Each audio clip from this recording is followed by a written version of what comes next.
प्रकाश किया वहाँ प्रकाश। हर समाज को सजा के करने का काम, गुलदस्ता बनाने का काम अगर इस देश के अंदर कोई नेता करती हैं तो बहन कुमारी मायावती जी करती हैं, जिनका सोशल इंजन का 2007 से 2012 के बीच में सरकार बनाई थी। मैं स्पष्ट कहता हूँ, लोग तो राजनीतिक गठबंधन की बात करते हैं, राजनीतिक गठबंधन इतना फ़ायदेमंद नहीं होता जितना सामाजिक गठबंधन फ़ायदा होता है। सोशल इंजीनियरिंग हम लोग सामाजिक गठबंधन पैदा करना चाहते, सामाजिक गठबंधन करना चाहते। हम राजनीतिक गठबंधन ऊपर कर लें और सामाजिक गठबंधन नीचे नहीं करें तो क्या मतलब रहेगा। हमें समाज में गठबंधन करना चाहिए जहाँ से हमको सर समाज की बात को पहुँचाने का, सर समाज को सम्मान देने का, सर समाज का विकास करने का, सर समाज को रोजगार देने का। ये बताइए कि पिछले 12 साल में फिर प्रदेश में सरकार थी, लगातार पार्टी नीचे क्यों जा रही है? ये बहुत अच्छी बात आपने पूछी। आपको मालूम है, जहाँ कहते नहीं हैं, अभी आपने सुन नहीं रहे होगे, एक भारतीय जनता पार्टी कह रही कटोगे बटोगे तो कटोगे और दूसरे कह रहे पीडीए। मतलब आप सोचिए, दोनों को सामने सामने दिखा रहे, हिंदू और मुसलमान की बात कर रहे। बहुजन समाज पार्टी इस चीज़ पे विश्वास नहीं करती। बहन जी, अगर बहुजन समाज पार्टी के राष्ट्रीय अध्यक्ष ना कटने की ना पीडीए की, सर समाज की बात करती हैं। सर्वजन हिताय सर्वजन सुखाय के आधारित पर पार्टी चलाती हैं और उनको सम्मान देने काम करती हैं। इसलिए कटो और बटो में की सियासत छोड़ के पीडीए की नहीं, सर समाज को जोड़ना है। और इस देश के अंदर देखिए, सियासत अगर करना है, सम्मान देना है और सर समाज की भागीदारी जोड़ना है तो आपको सर समाज की बात करना पड़ेगी। आप प्रभारी बने तब से हम देख रहे हैं कि पार्टी नीचे जा रही है। ये पार्टी स्तर पर भूल है कि गठबंधन कर करके चुनाव में उतरना, या सोशल इंजीनियरिंग वाला फैक्टर ज़्यादा अच्छा था? देखिए, हमने कहा नहीं, हिंदू और मुसलमान की बात बहकावे में आ गए थे। 2 डिवाइडेशन में चुनाव चला गया था, चाहे कितनों भी चुनाव हुए हैं। आप देख रहे हैं 2012 के बाद 14 का चुनाव हुआ, हिंदू और मुसलमान में बांटने काम किया सपा और भाजपा ने। उसके बाद 17 का चुनाव हुआ, 17 में तो हमारी ईवीएम से ही हमारी सरकार को छीन लिया गया था। ईवीएम से? मैं स्पष्ट कह रहा हूँ, ईवीएम ने ही मेरी सरकार 2017 में छीन ली थी। मैं आपके चैनल के माध्यम से। ईवीएम कब तक बदनाम होती रहेगी राजन साहब? अब मैं आपसे कहता रहा हूँ, ईवीएम आज मैं फिर कह रहा हूँ कि हम तो ये कहते हैं ईवीएम हटाया जाए। बैलेट पेपर से जैसे पहले चुनाव होते, जहाँ से हमारी नेता विश्वास नहीं है पार्टी को? नहीं, हमारी नेता ने कहा जहाँ से ईवीएम चला वहाँ के लोगों ने बंद कर दिया, वहाँ बैलेट पेपर पे चुनाव होने लगा। क्या मतलब है? जिसने बनाया था उसने खुद खत्म कर दिया, हम क्यों करा रहे? इसलिए 2017 में सरकार हमारी ईवीएम से छीनी गई और 2022 विपक्ष भी ये मांग तो उठाता है जो इंडिया गठबंधन है, लेकिन कहीं उनकी सरकार आ जाती है तो वहाँ ईवीएम पाक साफ हो जाती है।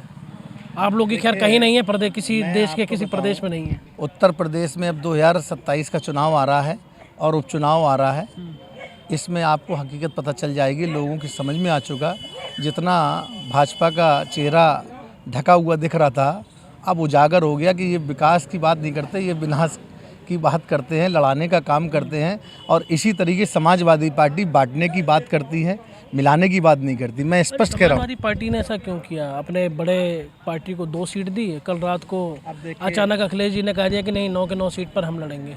देखिए, जिस दल से इसको आप लोग कैसे देख रहे हैं? क्या चुनौती रहेगी आपके लिए या बड़ा इजी गोइंग होगा? मैं आपको स्पष्ट बताऊं, जिस दल की मैं सियासत नहीं करता हूं उस दल के बारे में बात नहीं करता हूं।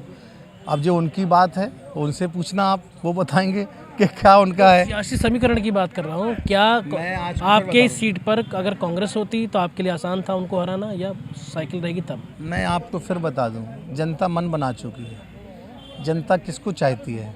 जो पढ़ा लिखा हो, समझदार हो, हमारे बारे में सोचता हो, सोशल वर्क करता हो, शिक्षा, स्वास्थ्य, सुरक्षा, ऊर्जा, सड़क, पानी पे बात करता हो। भाई यही तो काम है जनता के। इस पे बात करने के लिए हमारे प्रत्याशी कर रहे हैं, तो हम तो उसी तरीके से देख रहे हैं कि जो हमारा प्रत्याशी सोच उनकी है। आखिरी सवाल ये कि आपके से पार्टी से जो निकाले गए वो बगावत करके AIMIM से इस सीट पर टिकट ले आए हैं। दूसरा, आज़ाद समाज पार्टी आपके लिए परेशानी का सबब है, आपके कैडर वोट के अंदर घुसपैठ वो भी कर रही है। बस एक मैं आपको बता दूं, बहुजन समाज पार्टी में और जो बहुजन समाज पार्टी की विचारधारा में जितना वोटर है वो कहीं कुछ भी बात कर सकता है, लेकिन जब वोट की बात आती है तो हाथी के निशान को याद रखता है। वो अपने वोट से कभी हटा नहीं है, डटा रहा, डट के मुकाबला करता रहा अपनी नेता के साथ, चट्टान के तरीके से आज भी खड़ा है। जिस चीज़ को लोगों को मतलब सोचने और के लिए मजबूर कर दिया कि हमने बसपा को इस तरीके से इल्ज़ाम लगाए, लेकिन आज भी कैडर बोर्ड BSP का चट्टान के तरीके से खड़ा, ये बहुत बड़ी बात है। अच्छा, पिछली बार वाला वो वाला संविधान वाला मामला चलेगा या नहीं चलेगा इस चुनाव में? ये बहुत अच्छी बात आपने पूछी।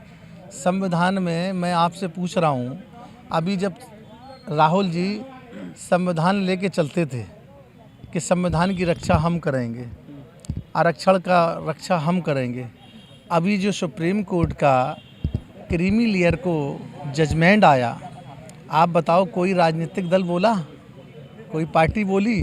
बहुजन समाज पार्टी ने एकदम नहीं, दूसरे दिन जैसी जजमेंट आया, अगर भारतीय जनता पार्टी दलितों की हितैषी है, कांग्रेस पार्टी दलितों की हितैषी है, चलो कांग्रेस विपक्ष में है लेकिन पक्ष में तो भारतीय जनता पार्टी है, कैबिनेट की बैठक बुलाए, प्रस्ताव लाए और अपने जिस तरीके से और भी उन्होंने जो विधेयक खारिज करें, उन विधेयकों को इनको भी खारिज करने का काम करें। आरक्षण में आरक्षण देने की एक प्लानिंग चल रही है बीजेपी की, हरियाणा से शुरू हुई है, हरियाणा में प्रचंड जीत कर यही तो लड़ाने का काम किया जा रहा था, यही लड़ाने का काम किया जा रहा। मैं तो स्पष्ट कहूँ, बहन जी एक ऐसी नेता है अपनी सरकार के रहते हुए 10% आरक्षण जो अपर कास्ट में दबे कुचले मजलूम, तो जिनको वाकई ज़रूरत थी, उनके लिए भी बहन जी ने मांग करी थी। जातिगत जनगणना का बीएसपी सपोर्ट करती है? नहीं, बहुत पहले 1990 से 1989 से पहली बार बीएसपी का एजेंडे में जाति जनगणना थी।